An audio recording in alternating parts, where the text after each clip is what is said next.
Nuclear by Vega, powered by Sensodyne and Vimal. Grow ZFC. Associate sponsor UltraTech cement.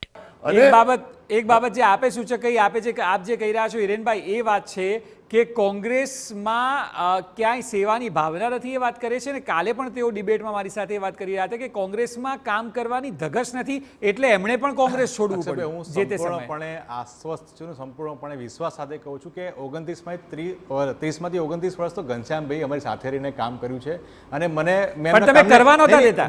એમનું એવું કહેવું હતું કરવાનું. એમને ખૂબ ખંતથી કર્યું છે. ગામે ગામ એમને ઓબીસીના અમારા ચેરમેન રહી ચૂક્યા છે. એમને જોયા છે. ગામે ગામ કોંગ્રેસના અવાજને પહોંચાડવા માટે એમને પ્રયત્ન કરેલા છે. એમને સંમેલનો કર્યા છે. જ્યાં પણ તકલીફો પડી એમને કરી જ છે અને એ કોંગ્રેસ જ હતી. એટલે નથી થયું ને નથી કર્યું એ વાત અત્યારે એમનો ખેસ બદલાઈ ગયો છે, વસ્તુ અલગ છે. પણ હું ચોક્કસપણે માનું છું કે અત્યારે પણ કોંગ્રેસ સંપૂર્ણપણે જે આપણે જો ભૂતકાળમાં ગુજરાતીમાં અને હિન્દીમાં જે કહાની આવતી હતી સસલા અને કાચબાની, never underestimate the turtle, એ વાત લોકોએ સમજવી પડશે કે તમે ધીમી ગતિએ ચાલતા હોય તમે નબળા છો એ કહેવાની વાતથી દૂર આવી જવું જોઈએ. આ કોંગ્રેસ એ પાર્ટી છે જેને ફિનિક્સ તરીકે ઓળખવામાં આવે, ફિનિક્સ પક્ષી તરીકે ઓળખવામાં આવે છે કે એ રાખમાંથી પણ ઊભી થઈ જાય એમ છે. થોડા સમય પહેલાં ગુજરાતમાં પણ એ જ પરિસ્થિતિ કહેવામાં હતી કે કોંગ્રેસ ક્યાંય નથી ને કશું જ નથી ને ક્યાંય જીતશે પણ નહીં. એ જ પ્રકારની વાત રાષ્ટ્રીય સેવલે કહેવામાં આવતી હતી કે હવે તો કોઈ વાત નહીં, હવે તો તપતો સુરત છે, અમર પાટો એક જ વ્યક્તિ પાસે છે અને અમર પાટો ક્યાંય પૂરો જ થવાનો નથી, હું જ છું ને હું જ કરી લેવાનું, આપણે એક જ કામ કરીએ, તમે બટન દબાવજો એટલે મોદી સાહેબને વોટ મળશે, ઉમેદવારને જોવાનો નહીં. 543 સીટો પર એક જ વ્યક્તિ ઊભો છે એવું જ ગણીને કરજો. અને એ જ મેન્ડેટ હું એટલા માટે વારંવાર કહું છું, એ જ મેન્ડેટ લોકોએ આપ્યું છે કે આ વ્યક્તિ એટલે કે પ્રધાનમંત્રી મોદી નથી જોઈતા.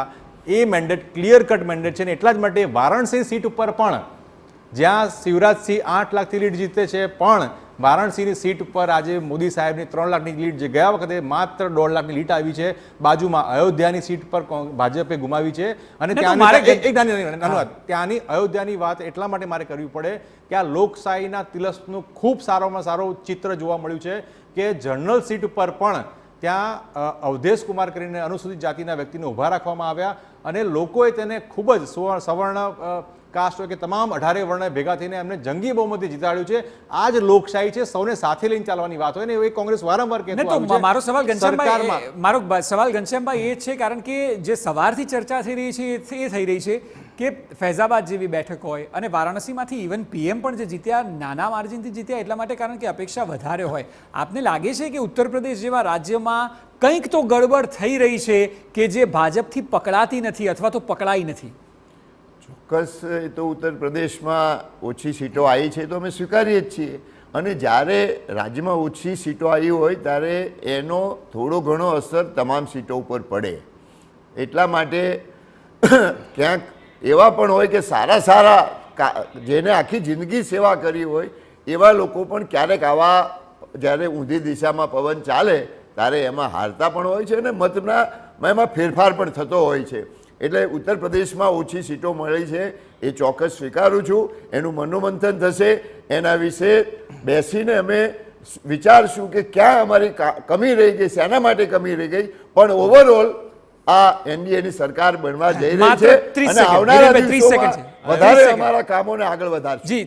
કે ઉત્તર પ્રદેશ એ સત્તાનો રસ્તો છે, રસ્તો જ અડધેથી બ્લોક થઈ ગયો છે. 10 થી વધારે રાજ્યોમાં 0 બેઠક છે, 18 મંત્રીઓ હારેલા છે. આ તમામ બાબતો છે જે બંને પાર્ટી એકબીજા પર જનમત છે. બિલકુલ સ્ટુડિયોમાં પણ વાર પલટવાર થઈ રહ્યો છે, પરંતુ મહત્વનું એ છે કે હવે નવી સરકારને લઈને ચળવળ તેજ થઈ છે. 7મી 8મી તારીખ સુધી શપથ લેવાની પણ વાત છે.